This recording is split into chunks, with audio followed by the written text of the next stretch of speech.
Super chess classic 2026 ടൂർണമെന്റിൽ കിരീടം നേടി grand master Vincent കീമർ.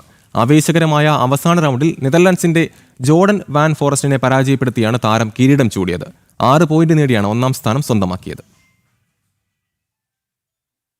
Grand chess ടൂറിലെ മുഴുവൻ സമയ കളിക്കാരനായി മാറിയ ശേഷമുള്ള കീമറുടെ ആദ്യ വർഷമാണിത്. പങ്കെടുത്ത ആദ്യ മത്സരത്തിൽ തന്നെ താരം കിരീട നേട്ടത്തോടെ തുടക്കം ഗംഭീരമാക്കി. 7ാം റൗണ്ടിൽ ജാവോഖിർ സിന്താരോവിനോട് അപ്രതീക്ഷിത തോൽവി വഴങ്ങിയെങ്കിലും തുടർന്ന് തകർപ്പൻ തിരിച്ചുവരവ് നടത്തിയ കീമർ 9ൽ 6 പോയിന്റ് നേടിയാണ് ഒന്നാം സ്ഥാനം കരസ്ഥമാക്കിയത്. അമേരിക്കയുടെ ഫാബിയാനോ കരുവാന 5.5 പോയിന്റോടെ 2ാം സ്ഥാനത്തെത്തി. 13 ഗ്രാൻഡ് ചെസ് ടൂർ പോയിന്റുകളും 7.8 എലോ റേറ്റിംഗും താരം നേടി. ഇതോടെ തത്സമയ ലോക റാങ്കിങ്ങിൽ 6ാം സ്ഥാനത്തേക്ക് ഉയരാനും കീമർക്കായി. ടൂർണമെന്റിലുടനീളം മികച്ച പോരാട്ട വീര്യമാണ് കീമർ കാഴ്ചവെച്ചത്. 7ാം റൗണ്ടിലെ തോൽവിക്ക് ശേഷം 8ാം റൗണ്ടിൽ ഫാബിയാനോ കരുവാനയ്ക്കെതിരെ സമനില പിടിച്ച താരം അവസാന റൗണ്ടിൽ വെള്ളക്കരുക്കളുമായി കളിച്ച് ജോർഡനെതിരെ നിർണായക വിജയം നേടുകയായിരുന്നു. വിൻസെന്റും ജോർഡനും തമ്മിലുള്ള 3ാമത്തെ ക്ലാസിക്കൽ പോരാട്ടമായിരുന്നു ഇത്. ഇതിനു മുൻപ് ടാറ്റ സ്റ്റീൽ മാസ്റ്റേഴ്സിലും പ്രാഗ് മാസ്റ്റേഴ്സിലും ഇരുവരും ഏറ്റുമുട്ടിയപ്പോൾ ജോർഡാനായിരുന്നു വിജയം. എന്നാൽ 3ാം പോരാട്ടത്തിൽ കീമർ കൃത്യമായ മറുപടി നൽകി. തുടക്കത്തിൽ തന്നെ ജോർഡാൻ വാൻ ഫോറസ്റ്റിന് സംഭവിച്ച വലിയൊരു പിഴവാണ് മത്സരത്തിന്റെ ഗതി മാറ്റിയത്.